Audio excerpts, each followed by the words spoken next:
Seja muito bem-vindo ao nosso curso de Teologia Ensinar e vamos falar hoje sobre Teologia Sistemática 1.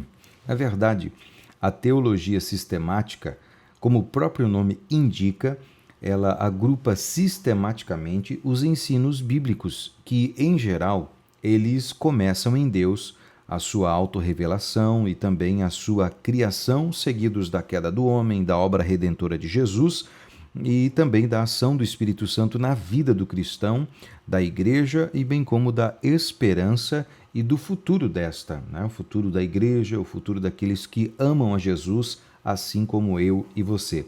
Então esse conteúdo ele é comumente dividido em 10 doutrinas, né?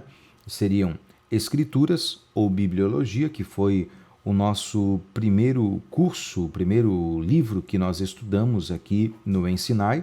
Também Deus ou Teologia, no sentido restrito, Homem ou Antropologia, Pecado ou Amartiologia, né? Pecado ou Amartiologia, Cristo ou Cristologia, Salvação ou Soteriologia, Espírito Santo ou Pneumatologia. E para os propósitos do nosso estudo aqui no Ensinai, nós distribuímos o conteúdo da teologia sistemática em 2 volumes. Você vai estudar agora nesse mês o volume 1 e mês que vem o volume de número 2. Quando nós pensamos em teologia sistemática, vamos ver que a doutrina das Escrituras abre logicamente o estudo teológico sistemático, porque a Bíblia é a fonte principal da teologia. Não existe teologia sem Bíblia.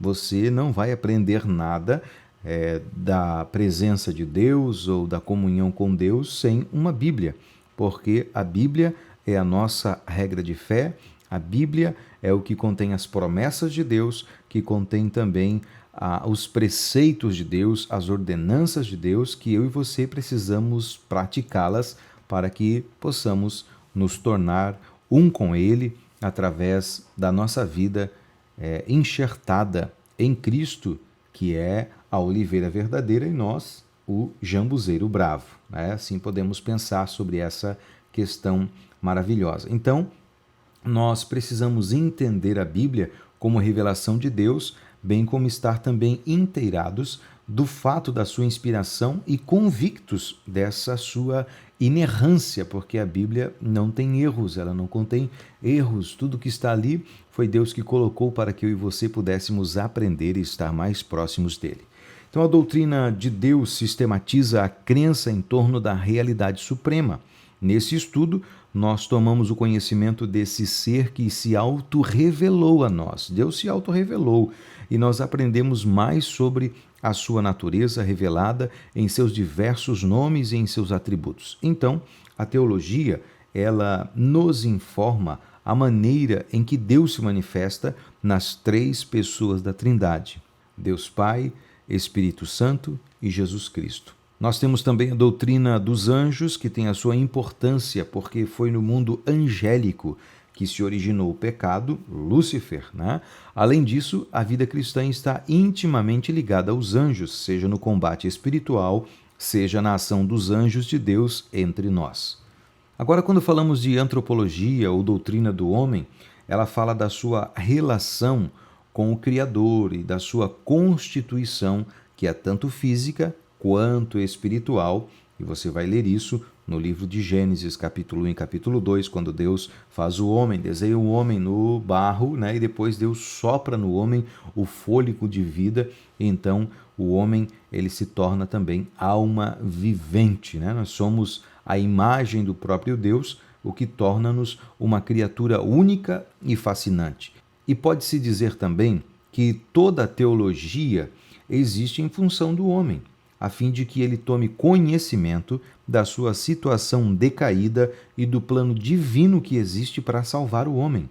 Para isso existe a teologia, para saber de onde viemos e quem nos quer de volta, que é o nosso Deus. Agora falar um pouquinho sobre a doutrina do pecado. A doutrina do pecado, ela tem o propósito de mostrar a condição decaída do homem.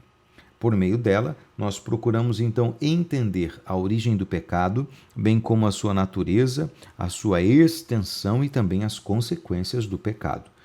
E com essas doutrinas ficam estabelecidos então as bases iniciais da teologia e também da condição espiritual do homem que pecou e perdeu a comunhão original com Deus que desfrutava no Jardim do Éden, como você vai ver esse ciclo sendo quebrado lá no livro de Gênesis, no capítulo de número 3. Mas a palavra de Deus, ela traz em si esperança, pois lá no Gênesis 3, nós vemos já Deus apontando para a salvação que Ele mesmo providenciou para todos nós, né? E nós vamos aprender sobre esse tema predominante no volume 2, no mês que vem, em Teologia Sistemática 2.